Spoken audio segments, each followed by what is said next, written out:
Reverend Canon Evans Omolo, jatend All Saints Cathedral. Erokamano ahinya kuom wasichegi, Reverend. Mokwongo, erokamano Trevor. Kanisa ochung' kanye?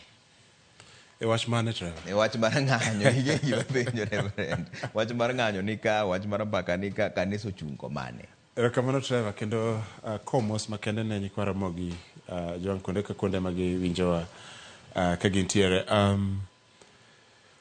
Trevor, ang'eyo ni kaka waseneno ka weche mag ng'anyo kata siasa timore, en gima oyangore makende ni kanisa kwedo ng'anyo mar ketho mwandu mag bed ni gin kuonde sirikal, bed ni gin kuonde ji giwegi, bed ni gin mwandu mag jopiny kaka ndara, gik ma kamago. Mar ariyo, gi duond kanisa bende wakwedo kit telo mar sirikal ma kawuono ma iriembo kod mibadhi, kendo ma mibadhi onyaye mogik.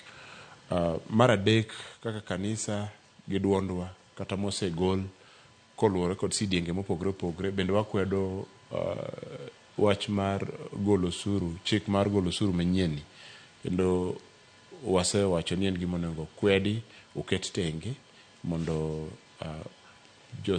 mondo sirikal kotelnegi kod ker odog chien kendo chako go tamsi manyien ni ere kaka wadwa yudo mwandu kuom jopiny, to ere kaka wadwa tiyo kod mwandu no mondo accountability systems obedie. Trevor, paro ni mago gin sidienge kuom gik ma kanisa osefulo maler kendo moriere te. To rowere